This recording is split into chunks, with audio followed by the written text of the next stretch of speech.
obtenir sa délivrance. Ce message sera également diffusé sur certaines plateformes et sur certaines chaînes streaming. La question de la délivrance est une question fondamentale. La question de la délivrance est une question qui touche tous les chrétiens. Pourquoi? Pourquoi devons-nous parler de délivrance? Quelqu'un pouvait dire, si je suis né de nouveau, pourquoi est-ce que nous devons encore parler de délivrance? Si j'ai reçu le baptême, pourquoi alors devons-nous parler encore de délivrance? Est-ce que je suis possédé? Est-ce que la délivrance est seulement l'affaire des personnes qui sont sous des influences démoniaques? Ou est-ce qu'il y a une nécessité réelle de délivrance? Alors, ce message vient justement pour répondre à ces questions que je viens d'évoquer et également pour nous éclairer dans notre vie chrétienne, car la vie chrétienne est avant tout une vie spirituelle. Beaucoup ont soustrait de la vie chrétienne l'aspect spirituel et ces personnes sont restées seulement à la dimension religieuse de la foi qui consiste à se soumettre aux prescriptions religieuses en oubliant que la vie chrétienne est avant tout une vie spirituelle. C'est pourquoi Jean-Baptiste a dit lorsqu'il a vu Jésus, il dit, moi je vous baptise dans l'eau. Je vous baptise par de l'eau. Je fais le baptême de la repentance, le baptême de la conversion. Mais vient un qui est plus grand que moi. Lui, il vous baptisera dans le feu et dans l'esprit. Frères et sœurs, il y a un piège. Le piège, comme je l'ai dit, je vais le répéter parce que c'est important. Je me vais-tu à expliquer à mes frères et sœurs que avant tout, la vie chrétienne est d'abord une vie spirituelle. Et qui dit esprit parle des choses invisibles. Qui dit des choses invisibles touche en même temps la thématique des choses mystérieuses, à savoir le mystère. Et qui dit mystère a forcément attrait à la révélation, car sans la révélation, on ne peut avoir la connaissance du mystère ou des choses mystérieuses. Donc, premièrement, il faut d'abord comprendre cette vérité universelle dans la démarche chrétienne qui aujourd'hui est aveuglée par la forme religieuse que donne notre foi, au point où des personnes viennent à la messe et ces personnes se soumettent aux étapes de la messe et ces personnes oublient que derrière les réalités visibles que nous voyons à la messe, il y a des réalités invisibles. Des gens vont prendre la communion sans même avoir à l'esprit ou sans avoir la révélation de ce qu'elles prennent là, de ce pain, de cette hostie là. Ce n'est pas seulement du pain, mais c'est le Christ lui-même. Nous sommes tombés dans ce piège-là. C'est pourquoi, si nous voulons bien comprendre, nous devons alors comprendre que la vie chrétienne est avant tout une vie spirituelle. C'est bon jusqu'à là, c'est bon? Une vie spirituelle. Parce que c'est une vie spirituelle, il y a en même temps une ouverture sur la chose spirituelle. Quel esprit nous adorons, nous qui sommes les chrétiens? Nous adorons et nous prônons l'esprit de Dieu, qui est l'esprit de lumière. La vérité est que pour que la lumière existe, pour que la lumière ait son importance, il faille que les ténèbres existent. Sans les ténèbres, la lumière n'a pas de sens. C'est bon? Est-ce qu'on est d'accord? Donc si nous prions l'esprit de la lumière, il y a forcément l'esprit des ténèbres. Donc il y a les réalités obscures qui sont les réalités ténébreuses dans la réalité des esprits ou dans la réalité des choses spirituelles, ou si vous voulez aussi dans le monde spirituel, il y a deux réalités. La réalité de la lumière et la réalité des ténèbres. Et pour nous qui recherchons notre délivrance, ou pour nous qui voulons faire une réflexion sur la délivrance, il est important pour nous de bien comprendre cette introduction. La vie chrétienne est une vie spirituelle. Et la chose spirituelle est manifestée par deux règnes ou par deux réalités. Les réalités de la lumière et les réalités des ténèbres. 1 Thessaloniciens chapitre 5, verset 4 à 5, particulièrement le verset 5. La Bible dit que vous êtes des enfants de la lumière et non des ténèbres. C'est bon? Tourne-toi vers ton voisin, de le voisin. Est-ce que tu as compris un peu quand même? Dis-lui, est-ce que tu as compris un peu? C'est bon? On peut continuer. Alors, 12 choses à savoir. 12 étapes pour obtenir sa délivrance. Je vais m'efforcer d'aller vite pour terminer le dimanche. Premièrement, première étape, c'est l'étape du constat. Et j'ai nommé ça comment? Le constat sur la base des symptômes que nous présentons. Ça veut dire quoi? Ça veut dire que quelqu'un qui veut s'engager dans une démarche de délivrance doit obligatoirement faire un constat sur la base des symptômes que cette personne présente. Mais quel constat et quel symptôme? Est-ce que c'est tout ce qu'on constate qu'on doit forcément prendre la direction de la délivrance? Ou ce sont tous les symptômes que nous présentons que nous devons obligatoirement nous soumettre à une délivrance? Non. Et nous allons mettre le pied dans le plat.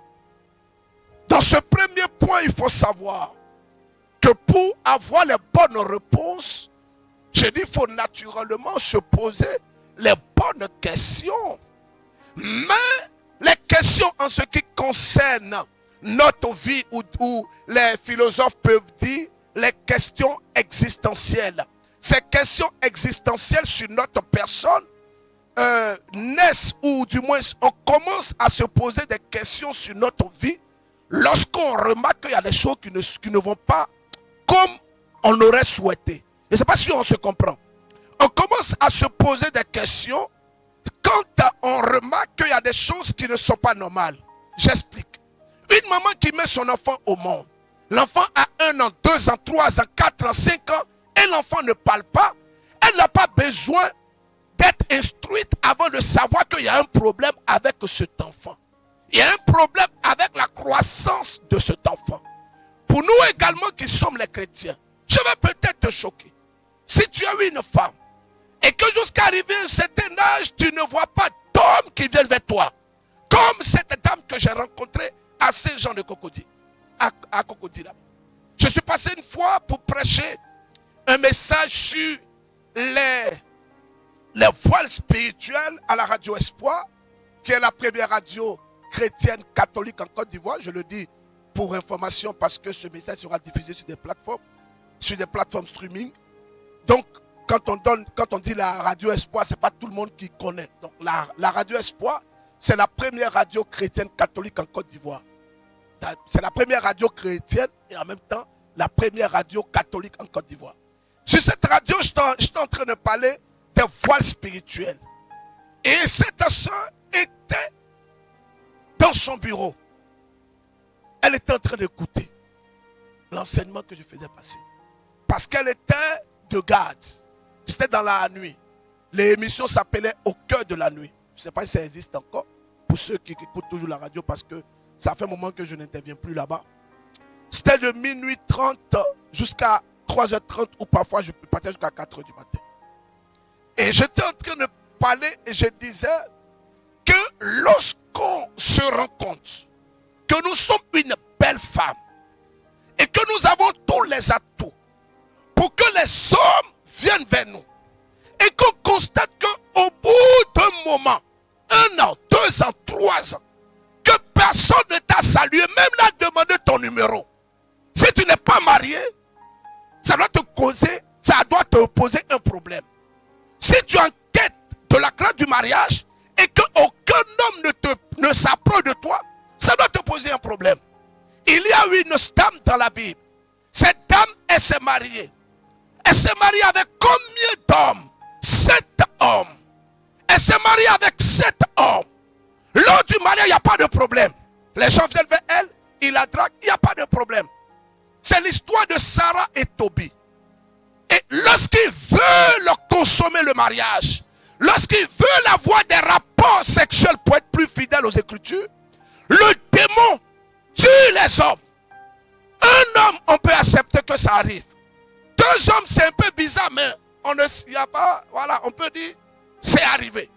Mais 3, 4, 5, 6, jusqu'à 7, il y a un problème. Il y a un problème. Il y a un problème. Vous savez, si on n'ouvre pas les yeux sur nos situations, on risque de passer à côté même de ce que Dieu veut faire avec nous à cause de notre négligence. Car Dieu a mis en nous les gènes de la connaissance. Ça, c'est naturel. Et lorsque nous obtenons le baptême, il nous donne ce que j'appelle l'ouverture spirituelle afin qu'au travers de notre raisonnement, il puisse nous apporter une certaine illumination. Alors je suis en train de dire au cours de cet enseignement, que si durant 3 ans, aucun homme ne t'apporte, il y a un problème. Cette dame, elle a appelé à la radio, elle a appelé Joël André Libby. Elle a insisté pour me rencontrer. En ce moment, j'étais en formation à l'UCAO. Je lui ai demandé de venir à Saint-Jean. Entre midi et deux, on allait se retrouver. Je suis allé, je l'ai rencontré. Et nous avons échangé un peu. Mais la première chose quand je suis arrivé, ce qui m'a marqué, c'était une belle femme. Je vous assure. Si tu la vois, tu te dis à l'intérieur de toi, voici la femme que je cherche. Taille, belle, forme, son teint, elle connaît encore papier pour mettre dessus. Elle était bilingue. Quand j'ai parlé avec elle, elle me dit, berger, la masturbation est devenue mon mari. Ce sont mes doigts là qui sont devenus mon mari. Chaque jour, je souffre seul dans mon lit. Au point où je me demande, mais il y a quoi sur ma vie? Pendant que vous étiez en train de parler, je me suis assis et j'ai demandé, mais qui allait raconter ma vie à ce monsieur dans ce studio à la radio? Qui allait lui parler de ma vie? Qui allait lui dire? Frères et sœurs, ça peut paraître banal, mais derrière la vie de cette femme, il y avait une œuvre spirituelle, il y avait un démon qui l'avait marié. Et ce démon l'a marié comment? Elle est allée une fois pour aller prendre un bain à Vridi. Il y a un quartier on appelle Petit Passam ou bien Petit quoi là. Elle est allée là-bas pour aller prendre un bain avec un monsieur, bon, je ne vais pas donner trop de détails.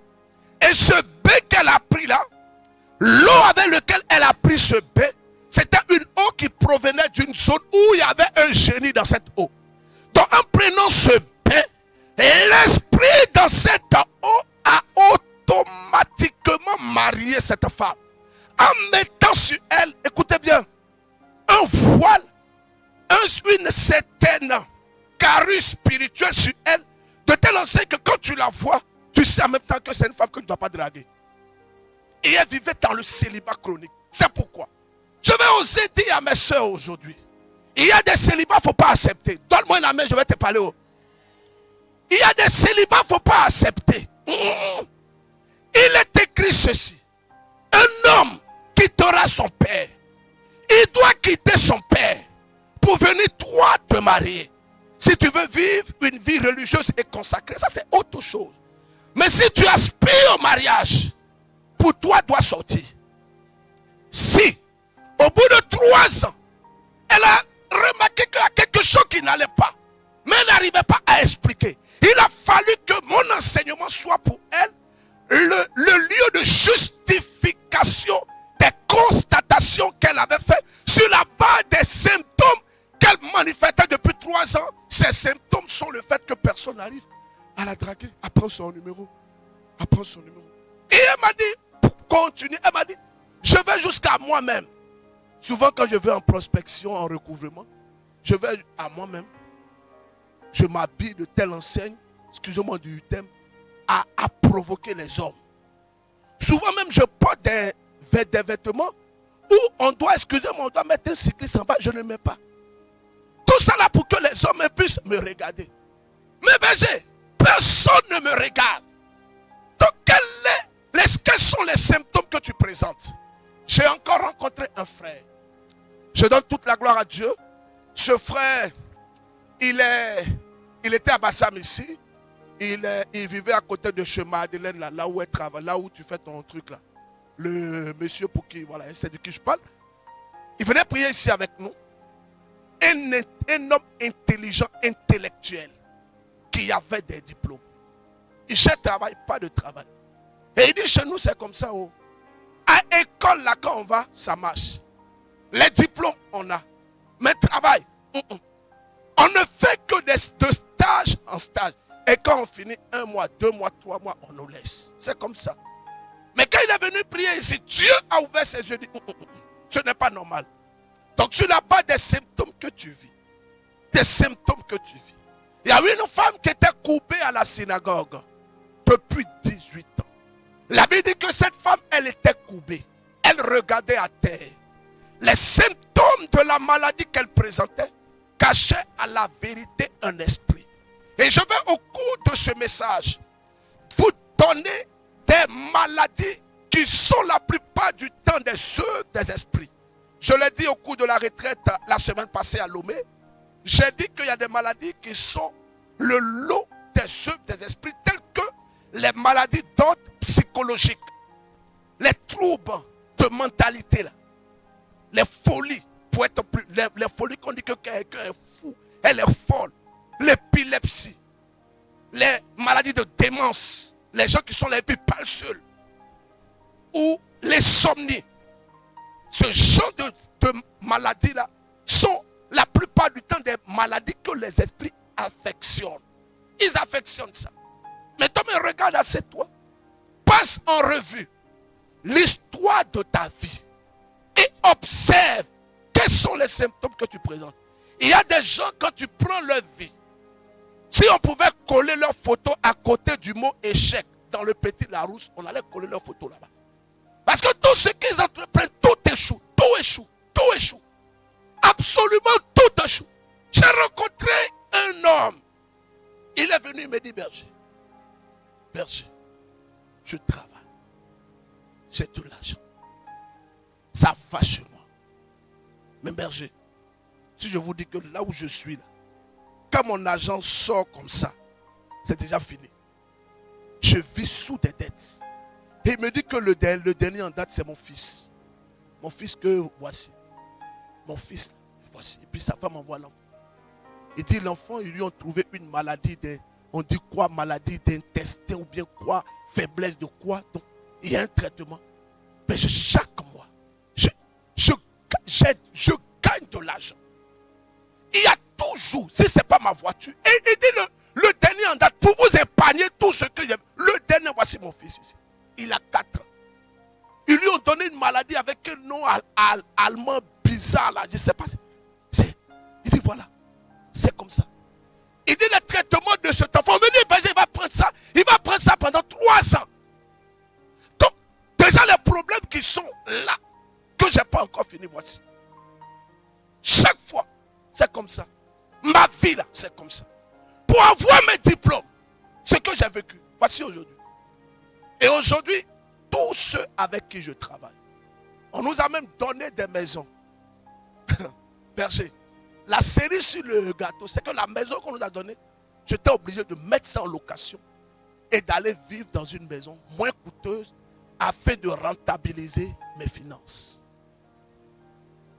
Il a compris que ce n'était pas une situation qu'il fallait accepter. Il a compris que ce n'était pas une situation qu'il fallait négliger. Combien de personnes vivent des situations comme cela?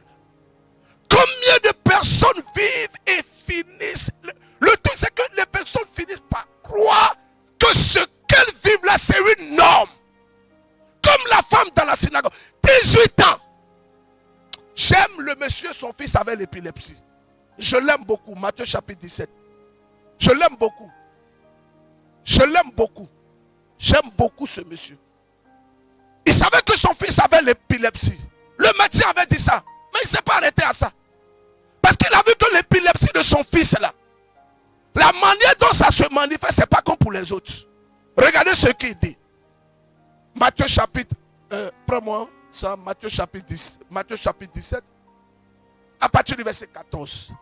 Quand il parle, il dit que quand la maladie vient, mon fils, consciemment, il veut aller se jeter dans le feu.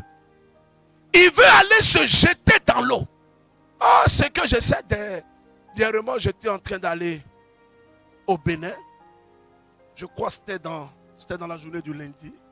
J'ai fait l'aller-retour au Bénin. Et quand je partais, j'ai j'ai demandé au chauffeur de garer un peu parce que je voulais me soulager. Je suis allé uriner dans une station et j'ai acheté en même temps de l'eau, tout le nécessaire pour la route. Et j'ai vu un attroupement de personnes juste à la sortie de la station. Bon, nous les Africains, on est curieux. Hein. Si c'est plein la vie foule comme ça, lui il va gagner temps. Hein. Bon, nous on est curieux, mais ça relève également de notre aspect culturel. On est beaucoup sur le leader. Hein.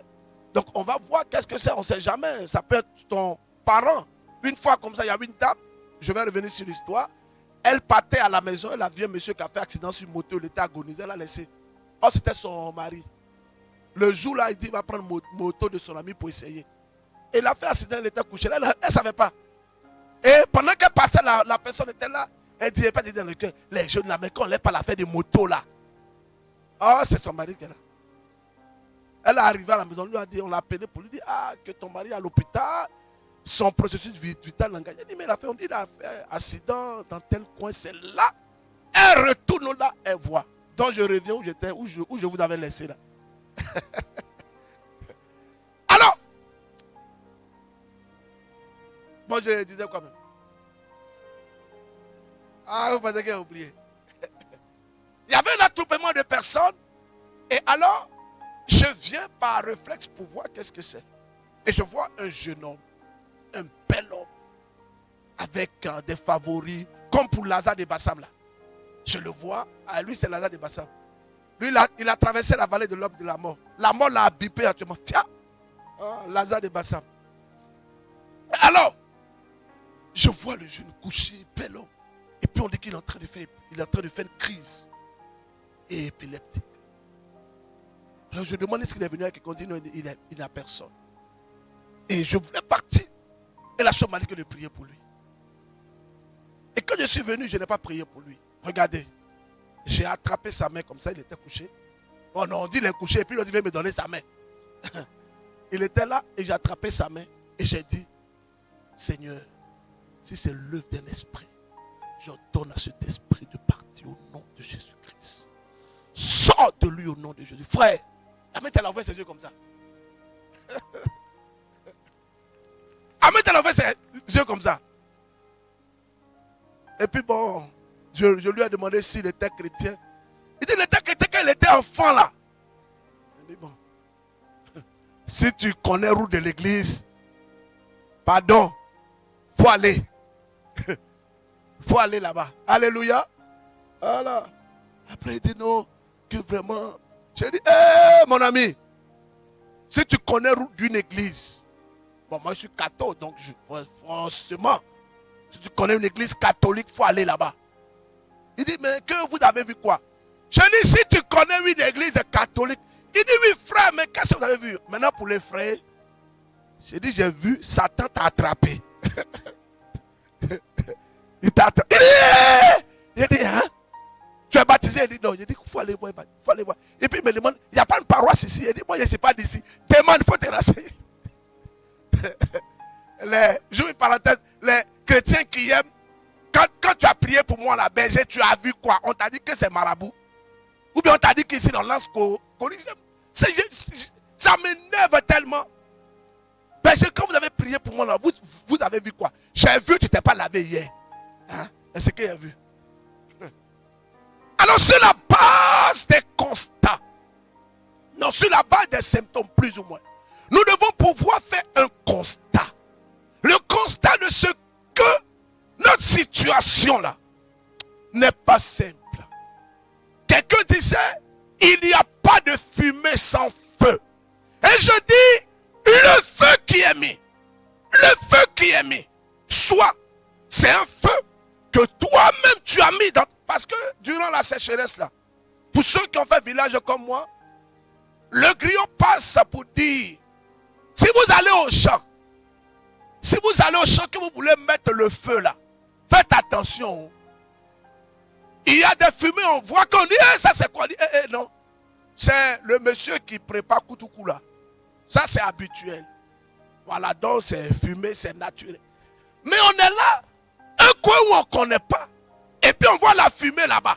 On n'est même pas obligé on va en même temps pour aller chercher à éteindre. Frères et sœurs, comme cette sœur, comme les exemples que j'ai énoncés, plusieurs personnes présentent des symptômes et elles ont fini par croire que ces symptômes sont d'ordre normal. On dit, ah, c'est normal, oh.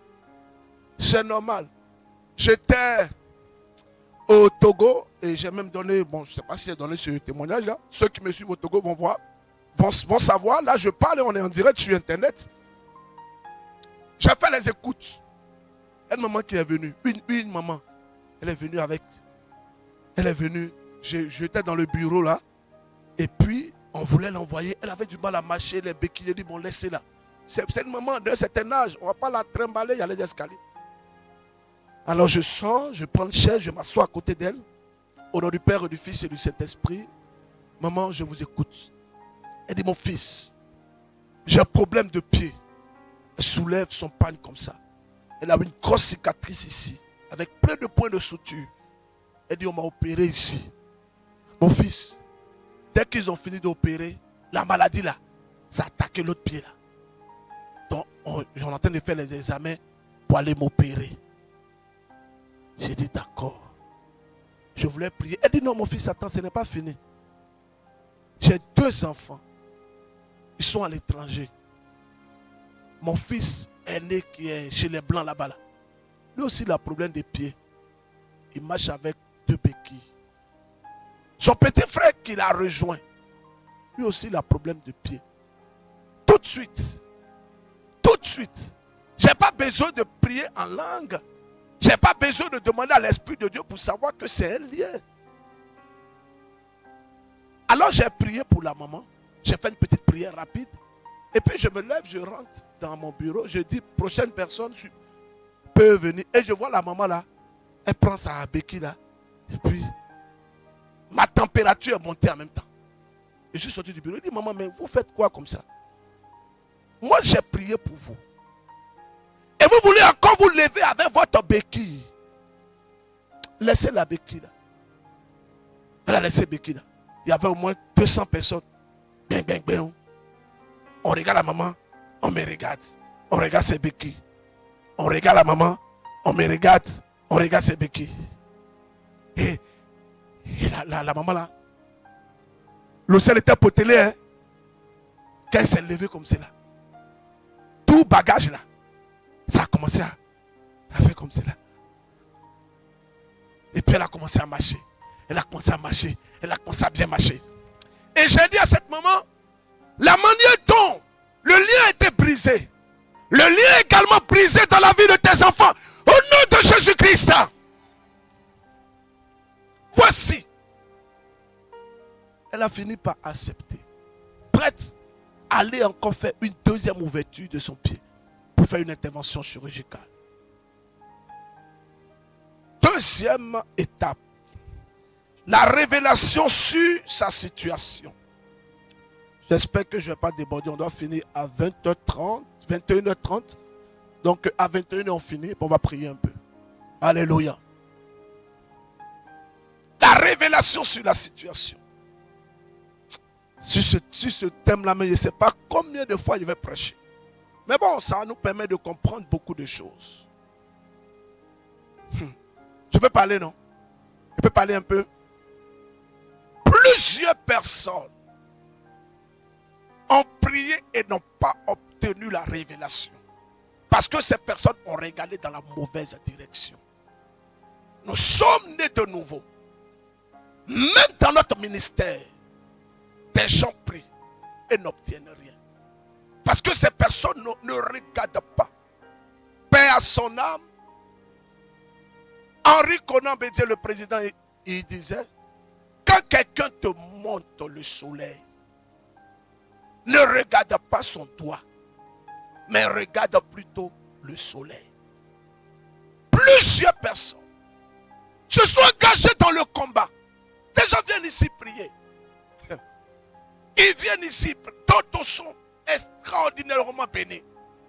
D'autres vivent des liens mais n'ouvrent pas les yeux. Parce que quand on est engagé dans le combat pour obtenir sa délivrance, à un moment Dieu va te donner la révélation. Il va donné la révélation.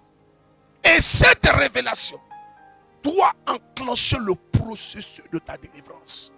C'est la base de cette révélation qui peut être comme la bonne information te concernant. Comment est-ce que tu peux avoir la révélation? Jésus a dit à des gens, vous serez libres. En Jean chapitre 8, verset 32. Vous connaîtrez la vérité vous affranchira. Les pharisiens disent que, comment tu peux dire que nous serons libres? Quand tu nous as vus là, tu nous as vus en prison. Non, bon, ça là, on va lire. C'est vrai qu'on n'a pas lu le premier texte, mais on va lire ça parce que c'est très intéressant. Jean chapitre 8, à partir du verset 32. Je sais qu'on va aller un peu vite. Jean chapitre 8, à partir du verset 32. Les pharisiens là. Les pharisiens.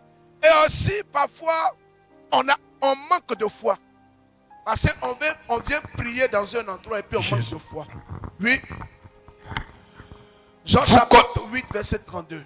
Vous connaîtrez la vérité. Vous connaîtrez la vérité. Et la vérité vous rendra libre. Et la vérité vous rendra libre. Oui, continue. Comment peux-tu prétendre? Comment peux-tu prétendre que nous allons devenir des hommes libres? Chaque tu as un problème de vision. Ah, je parle, pardon, il faut aller lire ça pour lui. Hein? Il a un problème de vision. Ou bien toi, tu as un problème de vision. Hein? Ah, il faut aller. Il faut qu'on prie pour que sa vision devienne plus claire. Hein? Ou bien quand on arrive là, on a plein de vision. Oui. Nous sommes la descendance d'Abraham. Non, monte un peu le verset 32. Reprends. Vous connaîtrez la vérité. Vous connaîtrez la vérité. Et la vérité vous fera de vous des hommes libres. Ça, c'est la Bible africaine, c'est ça, non? Voilà, fera de vous des hommes libres. Oui, continue pour dire. Ils lui répliquèrent. Alors ils répliquaient à Jésus. Nous sommes la descendance d'Abraham. Nous sommes de la descendance d'Abraham. Écoutez bien. Et jamais personne ne nous a réduits en esclavage. Comment peux-tu prétendre que nous allons devenir des hommes libres? Comment peux-tu prétendre que nous allons devenir des hommes libres? Jésus leur répondit. Il leur répondit. En vérité, je vous le dis. Celui... Doucement, ma fille. Ou bien tu as mis sauce au feu. Dans un français ivoirien. Bon, ceux qui nous suivent là, excusez-nous. Hein. Dans un français ivoirien, on ne va pas dire en vérité, on va dire quoi? Vrai là. C'est pas ça.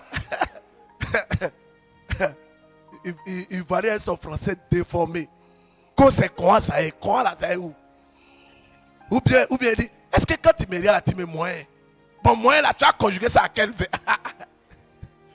Est-ce que quand tu me regardes là, tu me moyen? Bon, ok. Verbe moyen là, il faut nous conjuguer ça. Ivoirien. Alors quand Ivoirien dit vrai, Jésus dit en vérité. Ça veut dire que la réalité, la vérité de votre histoire. Continue ma fille. En vérité, je vous le dis. Celui qui commet le péché. Est esclave du péché. Le péché devient maître de cette personne. Et cette personne devient alors esclave de ce péché. Et il continue pour dire. L'esclave ne demeure pas toujours dans la maison. Le Fils, lui, y demeure pour toujours. Continue. Dès lors, si c'est le Fils qui vous a vraiment affranchi, vous serez réellement des hommes libres. Je ne sais pas si on comprend. Il dit vous serez réellement libres. Pour eux, ils étaient libres. Mais ils n'étaient pas réellement libres. Vous savez, une fois j'étais avec une religieuse, je partais la accompagner à Djamé pour prendre son cas. Et puis on passait à Renault là, il y avait du monde, on passait parmi les gens. Et puis, mon épaule est allée cogner l'épaule d'un louba. Il dit qu'on passait, puis il est cogné comme ça. Et puis, il dit, mais toi tu es malade ou bien? pardon. Parce que Dieu connaît. Il dit, mon ami, pardon. Il dit, non, il était beauté, tu vas voir. Il dit, mais pardon. Ce que tu veux faire là, tu peux faire. Je n'ai pas dit que tu ne peux pas faire. Pardon, pardon, pardon. Yaya, c'est pardon. Et en même temps, c'est comme si le Seigneur ouvre mes yeux. Le gars Kaya, je le vois petit. Petit comme ça. C'est-à-dire, pendant que je le regarde comme ça, c'est extraordinaire. Que Dieu ouvre nos yeux.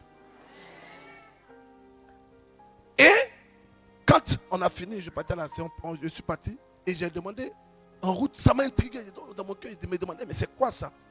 Et le Saint-Esprit me disait, ce gars-là, c'est un mort ambulant.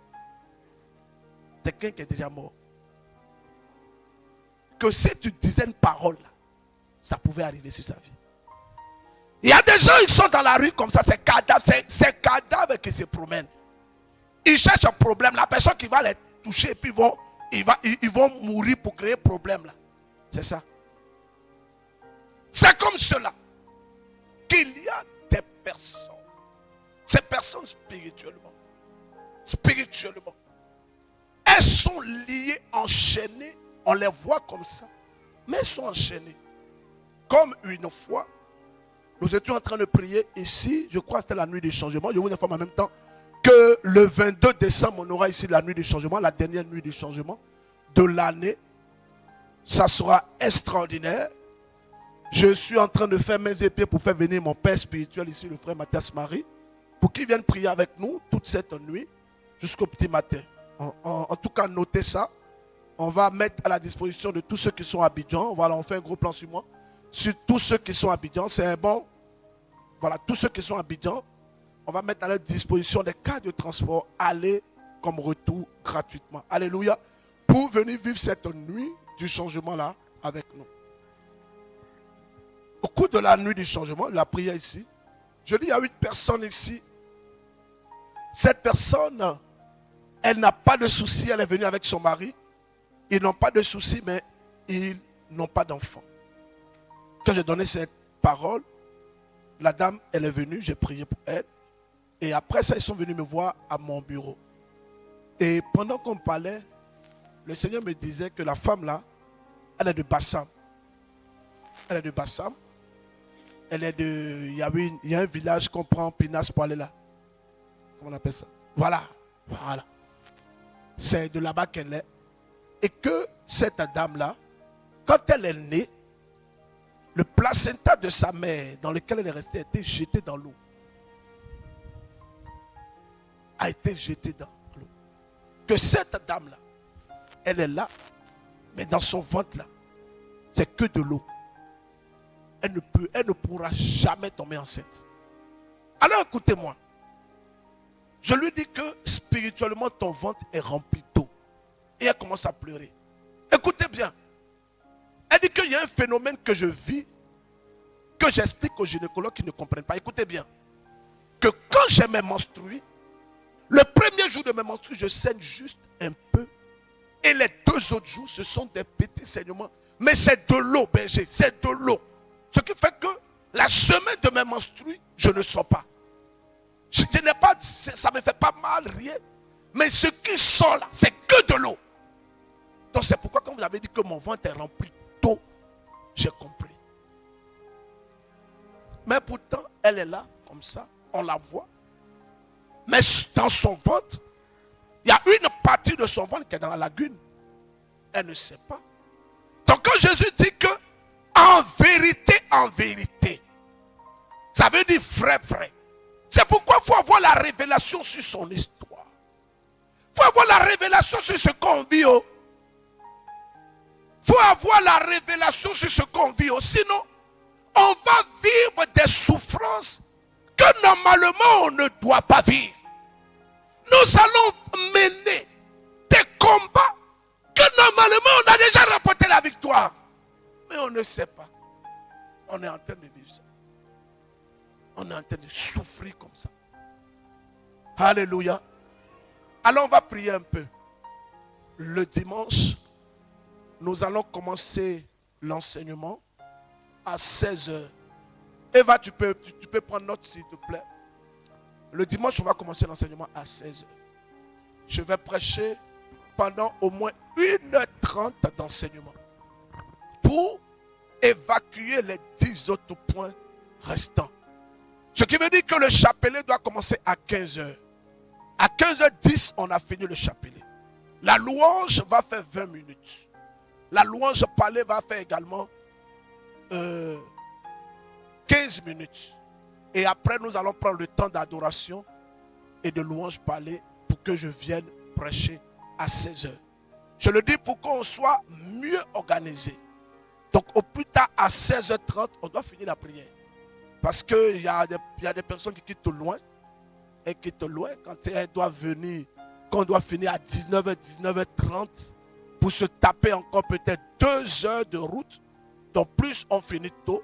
Ouais, si on finit à 18h30, si tu as fait 1h30 de route, tu es arrivé à Yopougon à 18h, 19h, 19h30. Ce n'est pas mauvais. Voilà, alléluia. Alors donc on va prier un peu. On va prier un peu. On va demander au Seigneur de nous toucher, de nous visiter par sa grâce et par son onction. Tiens-toi debout. Tiens-toi debout, on va prier. S'il y a un constat que tu as fait sur la base de tout ce que je viens de prêcher aujourd'hui, s'il y a un constat que tu as fait, tu dois pouvoir alors t'engager. T'engager dans la dynamique de ta victoire. Parce que la victoire du Christ, et ça beaucoup ne comprennent pas, la victoire du Christ est une victoire universelle qui doit pouvoir trouver son effectivité dans ta vie. Donc la victoire du Christ doit t'amener également, ou bien tu dois t'appuyer sur la victoire du Christ pour avoir ta victoire. C'est pourquoi la victoire de l'autre doit susciter en toi de l'engouement, doit susciter en toi de la motivation. La victoire de l'autre est également ta victoire. La victoire de ton frère est ta victoire. La victoire de ta soeur est ta victoire. C'est pourquoi ne néglige pas le combat. Lorsque nous prions, nous menons le combat. Et que des personnes sont délivrées, des personnes sont restaurées. Je suis en train de montrer à des personnes, il y a une dame, elle a accouché. Depuis qu'elle a mis, on peut baisse un peu le son du piano. Il faut augmenter un peu mon son. Depuis qu'elle a mis son bébé au monde, je vais donner ce témoignage et puis on va prier. L'enfant a des soucis de vente. Il a des soucis de vente. L'enfant a des douleurs dans le ventre. Elle dit bon, ils sont allés faire des examens. On n'arrive pas à trouver pourquoi l'enfant, et l'enfant c'est un bébé, il pleure. C'est terrible. Quand il touche le ventre de son enfant, parce que c'était son deuxième enfant, elle dit que je n'ai pas fait beaucoup d'enfants, c'est 2, mais j'ai gardé mes petites soeurs, donc je connais plus ou moins. Le ventre de mon fils, de toute façon ça chauffe là, il y a quelque chose dedans. Écoutez bien, depuis que l'enfant était bébé, depuis même qu'il était nouveau-né, elle a remarqué ça. L'enfant aujourd'hui a 6 mois. Elle est venue à la prière le dimanche. Elle a mis l'enfant au doigt, elle a fait la prière de combat. Durant la prière, l'enfant a déféqué. Et il a dit non, que ce n'est pas normal. Il a déféqué sur elle. Il a fait du caca de l'eau façon là. Au lieu de changer la couche, elle va regarder. Après la prière, elle a monté dans sa voiture, elle a éclairé, elle a regardé. L'enfant a chié 3 boutons. Des boutons là. Elle-même, elle regarde, elle prend les boutons, elle va dans son placard, son mari, elle peut chercher quel vêtement correspond à ces boutons-là, elle ne trouve pas. En sorcellerie là, ils ont mis bouton en avant de l'enfant là. Et puis quand elle m'a parlé, elle s'est dit waouh, je n'ai pas osé passer sa voix parce que cet enfant a une grande destinée. Et on voulait déjà abréger sa vie. Comme on voulait abréger la vie de l'enfant Jésus. Sachez que lorsque les attaques également sont intenses sur votre vie, c'est un signe indicateur.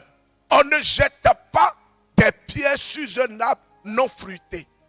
Mais on jette des pierres sur l'arbre qui contient des fruits.